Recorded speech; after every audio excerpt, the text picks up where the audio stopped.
Lahat sila ay mga hasaan, whetstones, para kay Lin Moyu, ang antas ay umabot na sa 26. Si Lin Moyu ay nagsimula ng mag-adjust sa katauhan ng salamangkero ng alon, Wave Mage, nagsimulang lumaban gamit ang pamamaraan ng isang salamangkero. Ang mga pamamaraang ito ay natutunan niya mula kay Lin Li, ang pagsunod sa isang huwaran, pattern, ay hindi naman mahirap. Mayroon pa ring ilang bagay na nakuha si Lin Moyu batay sa dating karanasan sa pakikipaglaban.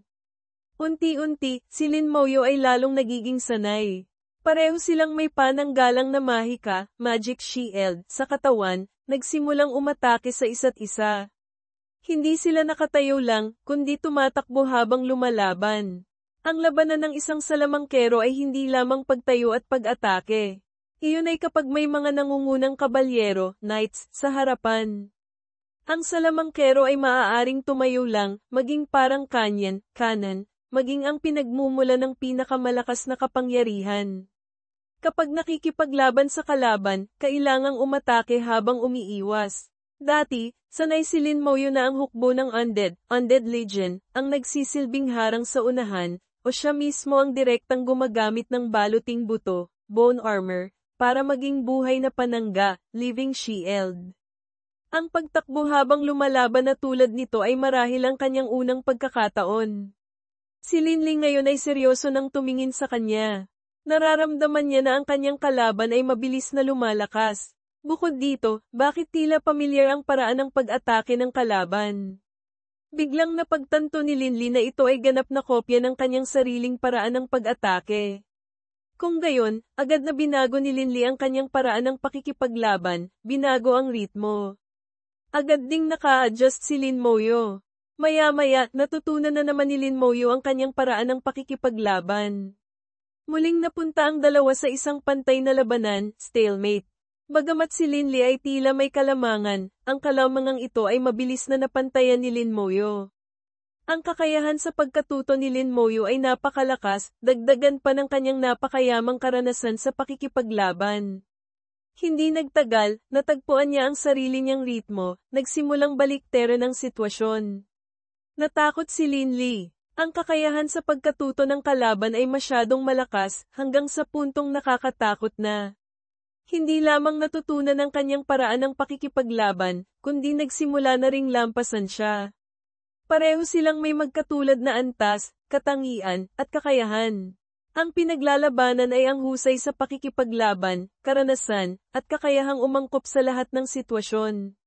Sa huli, matapos ang matinding labanan, nang pareho silang umabot sa antas 32, natalo ni Lin Moyu si Lin Li. Sa puntong ito, si Lin Moyu ay medyo pamilyar na sa mga kakayahan ng salamangkero ng alon sa ilalim ng antas 40. Hindi tinukoy sa orihinal, pero malamang hanggang sa antas na umabot ang laban. Si Lin Li ay hindi umalis sa tore ng banal na pagbaba, kundi dinala, teleported, sa isang hiwalay na espasyo. Nagsimulang magmuni-muni si Lin Li tungkol sa kanyang mga nakuha at nawala. Bagamat natalo siya sa huli, nakatulong din ito sa kanya na makahanap ng bagong pag-iisip sa pakikipaglaban. Hindi masasabing wala siyang napala. Sa labas ng tore ng banal na pagbaba, libu-libong pares ng mata ang nakatitig dito. Matapos pumasok si Lin Li, wala nang naging kibo. Halos 20 minuto ang lumipas bago muling umalingaw-ngaw ang boses ni Meng Anwen. Pangalawang tao, mula sa Tanfong Academy, Xiong Xiaoyan. Isang babaeng salamangkero, matapang at malakas, ang humakbang palabas ng hanay at pumasok sa tore ng banal na pagbaba. Isang bagong labanan ang nagsimula, muli mula sa antas 1. Si Xiong Xiaoyan ay isang salamangkero ng hangin, wind mage, kumokontrol sa elemento ng hangin. Ang ritmo ng labanan ay mas mabilis kaysa sa mahikang pangtubig ni Lin Li. Ang mga talam ng hangin, wind blades, at kutsilyo ng hangin, wind knives, ay tumama kay Lin Moyu, na nagmukha siyang kawawa. Ang biglaang pagbabago ng ritmo ay hindi agad na angkupan ni Lin Moyu. Sa unang round, tumagal lamang si Lin Moyu ng 10 segundo. Pagkatapos noon, nagsimulang ayusin ni Lin Moyu ang kanyang ritmo sa pakikipaglaban, pinabilis ang sarili. Pabilis ng pabilis, Ang bigat, pressure, na kinakaharap ni Xiong Xiaoyan ay unti-unting tumindi. Mula sa madaling pagtalo sa kalaban sa isang hampas, unti-unti itong naging mas mahirap. Pagkatapos, naging tabla sila, nauwi sa isang mahigpit na labanan tulad ng kay Lin Li. Nang umabot sa antas 32, sa wakas ay natalo si Xiong Xiaoyan. Matapos matalo, medyo nadismaya si Xiong Xiaoyan. Malinaw na nasa antas 46 siya, ngunit ang resulta ay kailangan niyang magsimula mula antas 10, nagbago mula antas 1, hanggang antas 32 kung saan natapos ang laban. Pakiramdam niya ay hindi niya nailabas ang kanyang buong lakas sa pakikipaglaban. Dinala siya sa ibang espasyo, kung saan nakita niya si Lin Li. Nagkatinginan sila at agad na nagkakilala. Kahit hindi sila magka-akademya, pareho silang estudyante ng mga akademya sa Hakin. Minsan na silang nagkasama sa isang grupo para sa isang piitan, dungeon. Hindi mapigil ang magtanong ni Xiong Xiaoyan, hanggang anong antas ka nakarating? Hindi naglihim si Lin Li, hanggang antas 32. Ikaw, namula ang mukha ni Xiong Xiaoyan, hanggang antas 32 din ako. Nakahinga ng maluwag si Lin Li. Mabutit hindi mo ako nalampasan. Pakiramdam niya ay patas naman ang pagsubok na ito. Kung hindi, paano siya makikipagkumpetensya sa iba gamit ang kanyang lakas sa antas 42, mali. 45 si Lin Li, sa 500 katao na dumating dito, ang kanyang antas at trabaho ay nasa pinakamababang hanay. Marami sa kanila ay hindi lamang mga profesional sa antas alamat, legendary tier, kundi ang kanilang mga antas ay lumampas pa sa 50. Ngunit ang pagsubok ay nagsimula sa antas 10, muli, nagbago mula antas 1, lahat ay may parehong panimulang linya. Ito ay pabor pa nga sa kanya. Nang maisip ito, nasiyahan si Lin Li, at gumanda ang kanyang mukha. Tinapak-tapik ni Xiong Xiaoyan ang dulo ng kanyang paa sa lupa. Sayang, hindi ko pa nailabas ang buong lakas ko, natalo na ako. Masyadong mabilis matuto ang kalaban. Sumang-ayon din si Lin Li. Totoo, napakabilis. Noong una, hindi man lang siya gumagalaw, parang kahoy. Bahagyang nagulat si Xiong Xiaoyan, hindi gumalaw ang kalaban ko mula sa simula. Medyo malamaya, clumsy, nga lang. Medyo nagtaka si Lin Li. Mabilis nilang pinag-usapan ang buong proseso ng kanilang mga laban. Maya-maya, bahagyang nagbago ang espasyo, may isa pang tao na dinala doon. Taga-Thuklap Academy pa rin, isang salamangkero ng apoy, Flame Mage, na nasa antas 46. Mas malala pa ang sinapit niya kaysa sa dalawa, natalo siya sa antas 28, sa pamamagitan ng pag-uusap, biglang natuklasan ni Lin Li na nagbago ang paraan ng pakikipaglaban ng Panak at Uwak. Noong lumaban ito sa kanya, ang Panak at Uwak ay parehong tanga at mabagal. Noong lumaban kay Xiong Xiaoyan, mas gumaling ito ng maraming beses. Sa pagkakataong ito, lalo pa itong lumakas. Batay sa description, natuklasan ni Lin Li na ang paraan ng pakikipaglaban ng Panak at Uwak ay kombinasyon ng mga katangian ng salamangkero ng tubig at salamangkero ng hangin. Sa madaling salita, tinututukan nito ang mga kalamangan at inaalis ang mga kahinaan.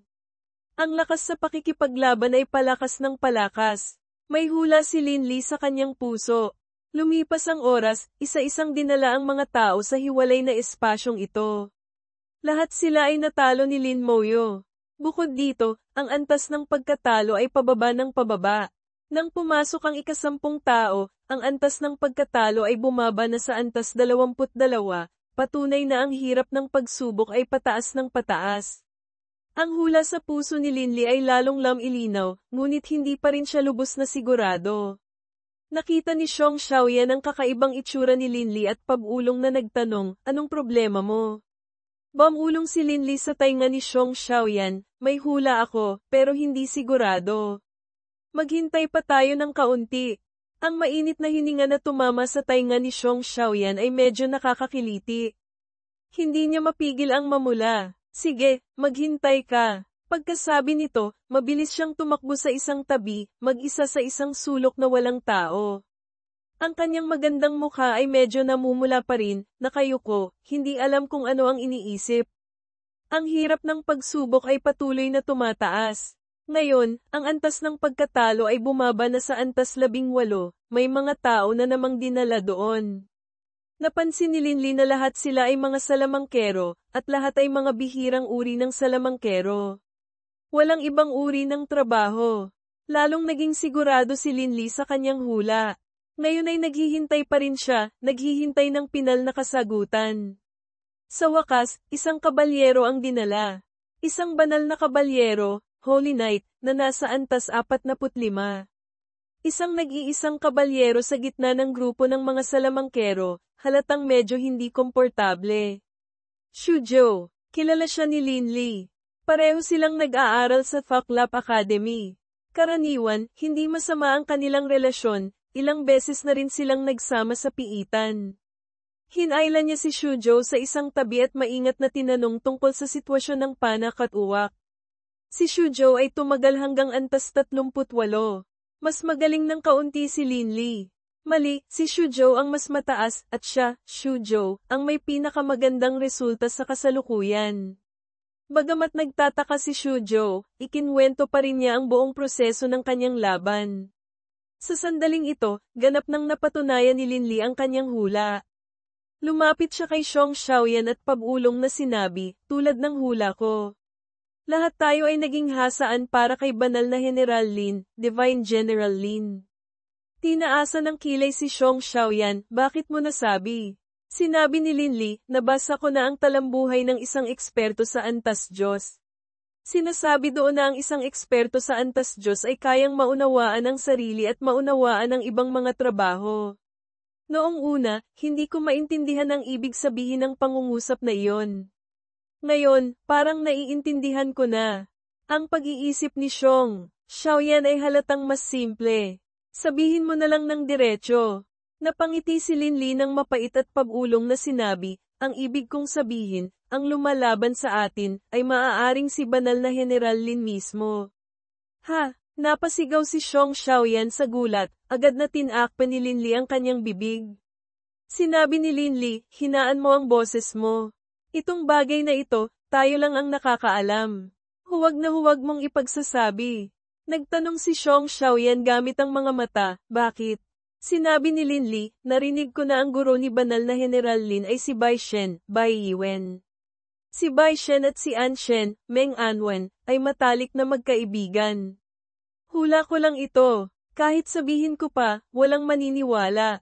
Kahit na binago nila ang mga patakaran para kay banal na General Lin, maniwala ka man o hindi, walang mangangahas na magsalita.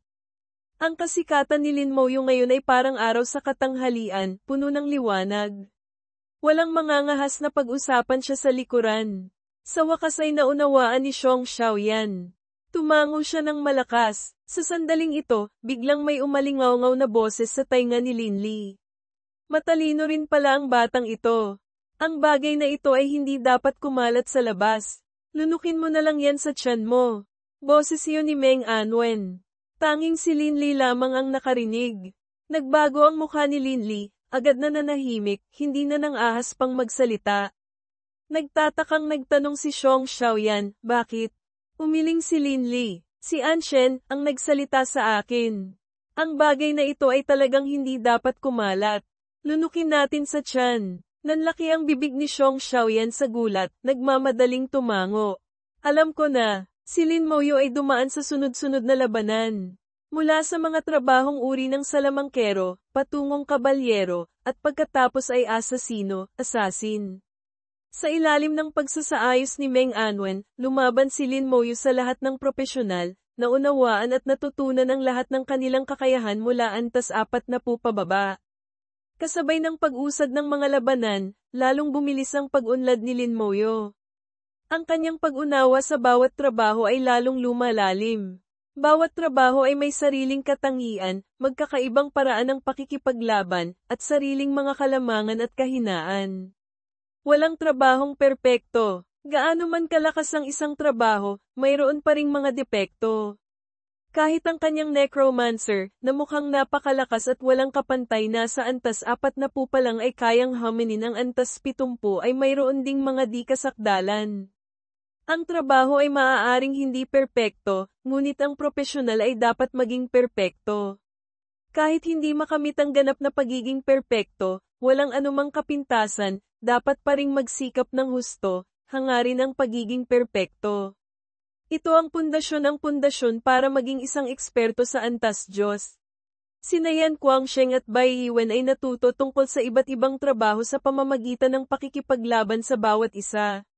Si Meng Anwen naman ay sa pamamagitan ng pagbabasa ng mga libro, pagmamasid sa mga laban ng napakaraming propesyonal, hanggang sa wakas ay naunawaan ang bawat trabaho. Unti-unti nilang inalis ang kanilang mga kahinaan, at sa huli ay naitatag ang pundasyon.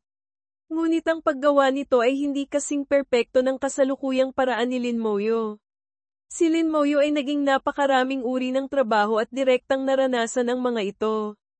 Bagamat sunod-sunod siyang natalo, ang mga benepisyong nakuha niya ay higit pa sa kanilang tatlo. Unti-unting nagkaroon si Lin Moyo ng sarili niyang ritmo. Ang bilis ng kanyang pagkatuto ay lalong bumilis, habang ang resulta na nakukuha ng kanyang mga kalaban ay palala ng palala. Pinagsama-sama ni Lin Moyo ang mga kalamangan ng iba't ibang trabaho, tinipon ang iba't ibang uri ng pamamaraan sa pakikipaglaban, pinag-isa ang mga ito. Unti-unting nabuo ang kanyang sariling natatanging paraan ng pakikipaglaban. Binasag niya ang kanyang mga dating pag-iisip at hindi na limitado ng mga paghihigpit ng trabaho, naging sanay sa iba't ibang paraan ng pakikipaglaban. Lumipas ang mga araw, ang hamon ni Lin Moyo ay hindi kailanman huminto. Kalaunan, para matutunan ang kanilang mga kakayahan at maunawaan ang mga katangian ng trabaho sa kanilang sistema, kinailangan pa ni Lin Moyo na sadyang magpatalo. Inabot si Lin Moyo ng buong 10 araw para labanan ng 500 katao ng paisa-isa. Lubos na nasiyahan ang tatlong sina Meng Anwen sa ipinakita ni Lin Moyo. Walang tigil sa pagngiti si Bai Yiwen, hindi masama, hindi masama. Mas malakas pa kaysa kay Yan Baliw, Yan Guangsheng, noon. Mahinang umismid si Yan Guangsheng, mas malakas din naman siya kaysa sa iyo noon. Sinabi ni Meng Anwen, pakiramdam ko, pwede nang simulan ng ikalawang round. Sa pagkakataong ito, medyo nag-alinlangan si Bai Yiwen. Hindi ba masyadong maaga? Umiling si Meng Anwen, hindi maaga. Tayo noon, pagkatapos pa ng ikatlong pagbabago ng trabaho, third job change, natin ginawa ito. Pero pakiramdam ko, masyado na tayong nahuli noon. Ang maunawaan ng sarili ng mas maaga kaysa huli, ay mas mabuti. Sa antas 70, maraming bagay na ang nakatakda, mahirap nang baguhin. Nag-isip sandali si Yan Guangsheng. Totoo nga, noong panahong iyon, marami na akong nakagawian na hindi ko na mabago. Napagtanto rin ni Bai Yiwen ang puntong ito. Nang isipin niya ulit, hindi nga mali. Iyon nga ang katwiran. Nagpatuloy si Meng Anwen, si Munting Yu ngayon ay parang isang blankong papel, walang bahid ng tinta. Maaari pa ring guhitan at sulatan ito. Kaya kailangan nating samantalahin ang oras. Matapos ang isang talakayan, nagpasya silang simulan ng ikalawang round ng pagsubok. Sa sandaling ito, ang 500 katao na naghihintay sa hiwalay na espasyo ay lahat nakatanggap ng abiso, magsisimula na ang ikalawang round ng pagsubok. Lahat ay kalahok, lahat sila ay nagtaka. Bakit ang pagsubok sa tore ng banal na pagbaba sa pagkakataong ito ay ganap na naiiba kaysa dati? Nagbanggaan ang mga banal na general, divine generals. Si Xia Zhou ay mula sa isang pamilya sa antas Diyos, God-level family. Lahat ay nagtataka, bakit ang pagsubok sa tore ng banal na pagbaba, THNH, sa pagkakataong ito ay ganap na naiiba kaysa dati? Ang pagsubok sa tore ay ginaganap taon-taon, at bawat panig ay nakakaipon ng malaking halaga ng impormasyon. Ngunit sa pagkakataong ito ay ganap na naiiba. Hindi lamang sila ang nagtataka, kundi pati ang mga tagapagturo mula sa military instructors, na naghihintay sa labas kasama ang mga grupo ay nagtataka rin. Mahigit 10 araw na silang naghihintay ngunit walang anumang kibo mula sa tore ng banal na pagbaba. Ang mga nakaraang pagsubok ay tumatagal lamang ng 2 o 3 araw. Bukod dito, ang mga natatalo ay umaatres sa kalagitnaan. Ano bang mga patakaran ang binago sa pagkakataong ito? Sa wakas, may isang hindi na nakatiis at nagpadala ng balita. Mabilis na kumalat ang balita. Pagkatapos noon, kasabay ng pagbaluktot ng espasyo, dalawang makapangyarihang eksperto ang lumitaw sa labas ng tore ng banal na pagbaba. Sa dalawang dumating, ang isa ay nakasuot ng baluting pandigma ng militar, isang tao mula sa militar. Kung titingnan ang trabaho, marahil ay isang kabalyero sa antas Diyos, God-level knight. Ang isa naman ay isang salamangkero sa antas Diyos, God-level mage. Sa kanyang kasuotang pangmahika, robe, ay may simbolo ng Hakin Academy, isang mataas na opisyal ng akademya. Bagamat magkaiba ang pinagmulan, pareho silang mga banal na general, divine generals. Sa sandaling lumitaw ang dalawa, isang malakas na aura ang bumalot sa buong lugar na ito. Lahat ng estudyante na naroroon ay nahirapang huminga. Ang kanilang mga aura ay napakalakas na halos maaari nang makipagkumpetensya sa isa't isa, o sa mga nasa loob ng tore. May mataas at mababa, ang antas. Eksperto sa antas Diyos, God-level expert. Ang apat na salitang ito ay lumitaw sa isipan ng lahat. Sila ay mga tunay na eksperto sa antas Diyos. Hindi lamang alam kung sino ang dalawang kagalang-galang na matandang Diyos na ito. Hindi lahat ng eksperto sa antas Diyos sa Shangxia Empire ay kasing sikat ni Bai Shen, Bai Yiwen. May mga hindi kilala, ngunit ang kanilang lakas ay hindi maaaring maliitin. Hanggang ngayon, walang nakakaalam kung gaano karaming eksperto sa antas Diyos ang mayroon sa imperyo. Hindi kailanman inihayag ng imperyo sa labas ng mundo. Ang malinaw na nakalista ay mahigit 20 lamang, ngunit alam ng lahat na tiyak na hindi lamang iyon. Mukhang nakita ko na ang salamangkero sa antas Diyos na ito dati. Mukhang siya ang dating vice-presidente, Fo Vian-Trung, ng akademya. Tama, si Vice-Presidente Xia Bojian, na nagbitiw 30 taon na ang nakalipas. Hindi inaasahan na si Vice-Presidente Xia Bojian ay isang salamangkero sa antas Diyos pala. Sa sandaling ito, medyo nagtaka si Xia Zhu, Ulong, bakit siya? Nagtatakang nagtanong si Zuo Mei, bakit? Sinabi ni Xia Zhu, nakita ko na siya dati. Ilang taon na ang nakalipas, pumunta siya sa bahay namin. Tinawag siya ng tatay ko na lolo, Jia Jia. Sabay na natigilan sina Feng Ziyu at Zuo Mei. Bamantong hininga si Feng Ziyu, hindi ko inaasahan na ikaw pala ay mula sa isang pamilya sa antas Diyos. Sinabi ni Xia Zhu, hindi ko rin alam. Hindi kailanman nabanggit sa akin ng tatay ko ang mga bagay na ito. Marahil ay may ilang espesyal na dahilan sa loob nito, ayaw niyang malaman ng iba. Sina Feng Ziyu at Zuo Mei ay matalino ring hindi na nagtanong pa. Matapos lumitaw ang dalawa, ang kabalyero sa antas Diyos mula sa militar ay lumipad patungo sa tore ng banal na pagbaba. Naglabas ito ng malakas na kapangyarihan, hinaharangan siya sa labas. Bai Shen, lumabas ka para makipagkita, sigaw niya ng malakas. Sa harap ng tore ng banal na pagbaba, kumislap ang isang sinag ng liwanag, lumipad palabas si Bai Yiwen. Ang paglitaw ni Bai Yiwen ay agad na nagdulot ng pagkamangha. Ito ay dahil sa kanyang napakalaking kasikatan. Sa pangalan, si Bai Yiwen ang pinakamakapangyarihang tagapagsalita ng imperyo. Ang kanyang mga nagawa ay masyadong maningning, binansagan siyang sa THN, Healing God, ng mga tao mula sa ibang bansa. Isang suntok ng Diyos na kayang pumatay kahit ng isang eksperto sa antas Diyos. Tiningnan ni Bai Yiwen ang dumating. Si banal na General Wang Shenjiang, pala. Bakit ka na parito? Ang kanyang malakas na boses ay kumalat, umalingaw-ngaw sa buong larangan ng digmaan. Nang marinig ang tatlong salitang, banal na General Wang, sa wakas ay may nakaalala kung sino ang taong ito. Naalala ko na, siya si banal na General Wang Lin, na binyansagang sa Wuong, Killing King. Hindi nalalayo kay Bai Shen. Wow! Isang sa THN, isang sa Wuong. Ano kaya ang mangyayari dito? Pakiramdam ko, may malaking mangyayari. Sa gitna ng himpapawid, sinabi ni Wang Lin ng may malalim na boses, nais kong itanong, bakit binago ang mga patakaran ng pagsubok sa tore ng banal na pagbaba sa pagkakataong ito? Tumawa. Si Bai Yiwen ng malakas, nagbago ako ng mga patakaran, kailangan ko pa bang ipaalam sa iyo? Kinaway ni Wang Lin ang kanyang kamay, syempre hindi kailangan. Ang banal na general na ito ay mausisa lamang. Tutal, sa panig ng militar, may mga tao rin kami sa loob. Nais kong malaman ang kalagayan nila. Sinabi ni Bai Yiwen, napakaligtas nila.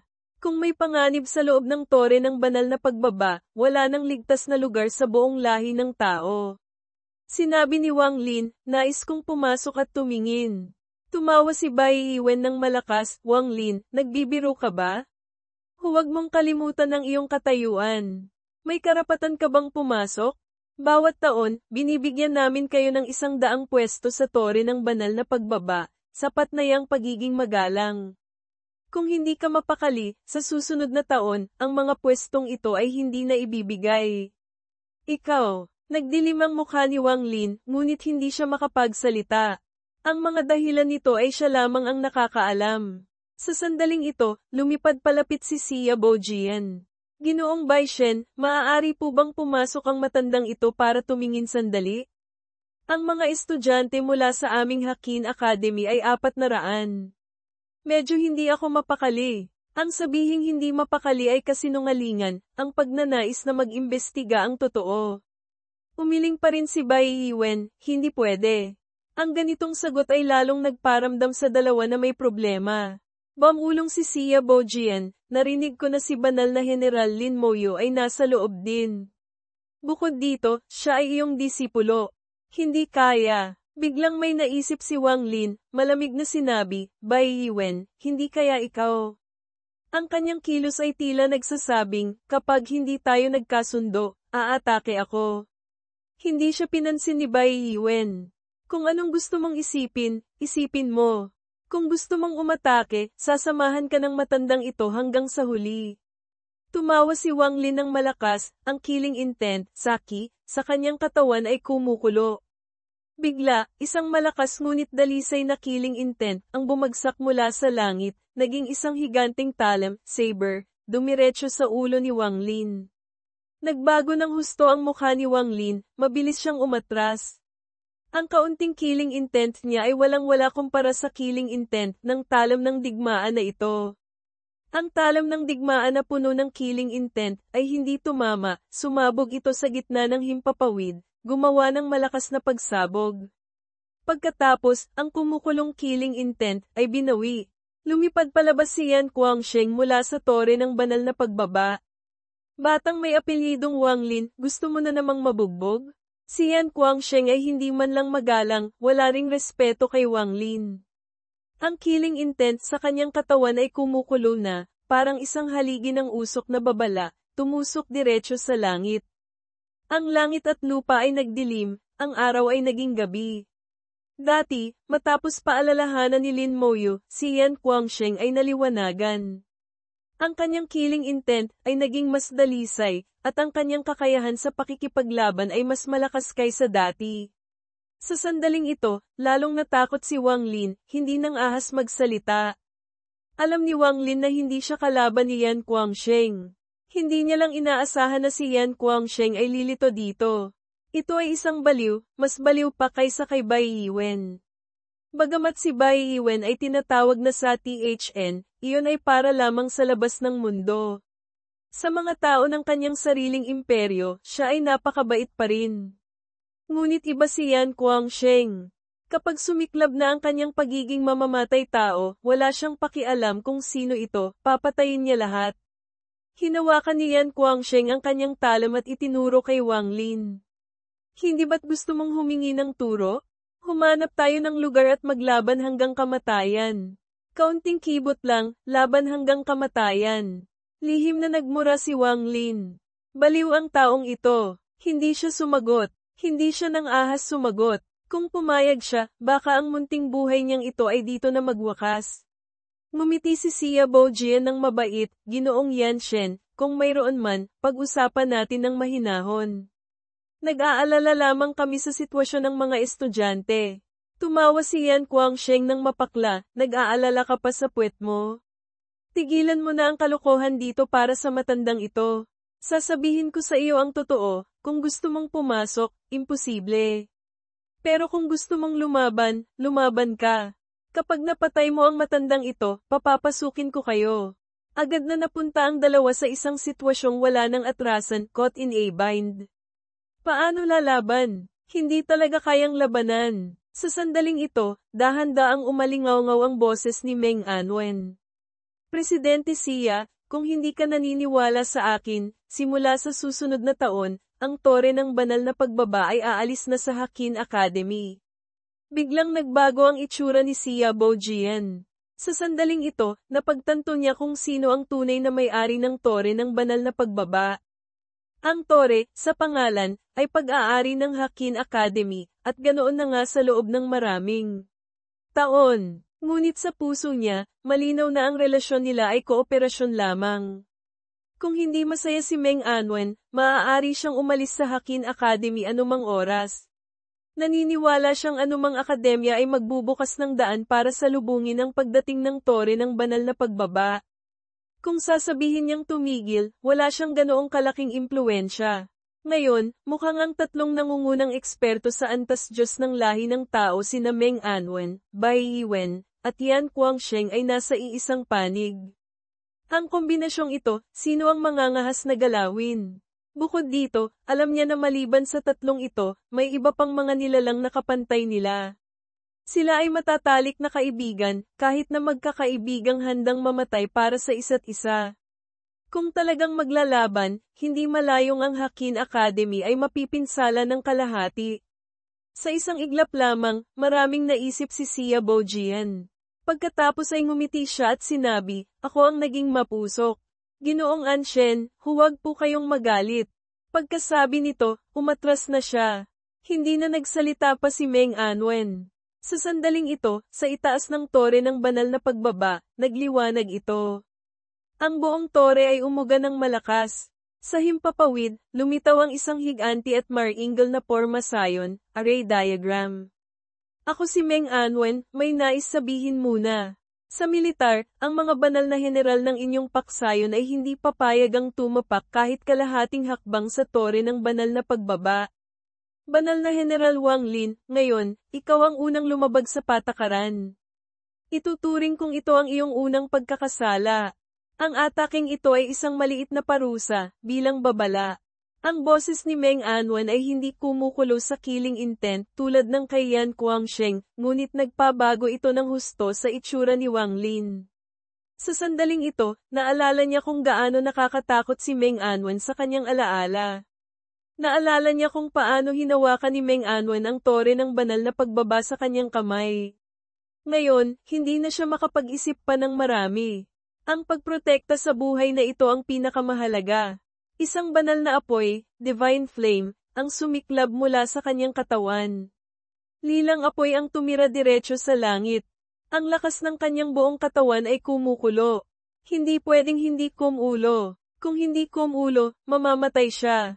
Isang kalasag ang lumitaw sa kanyang kamay. Bilang isang kabalyero sa antas Diyos, kapag binuksan ang kalasag, sapat na ito para pigilan ang mga atake ng isang hari ng demonyo, Demon King. Ngunit ngayon, hindi niya iniisip ang pagtakas. Ang kanyang aura ay nalock na, kahit gustuhin niyang tumakas, hindi niya magagawa. Sa sandaling mabuo ang porma sayon, isang kidlat ang bumagsak mula sa langit. Ang buong katawan ni Wang Lin ay nagliwanag ng husto. Pinakamataas na depensa, maximum defense. Ang pinakamataas na kakayahan sa depensa ng isang kabalyero, gaano kalakas? Ito ang pinakamahusay na kakayahan para protektahan ang buhay noong nasa mababang antas pa.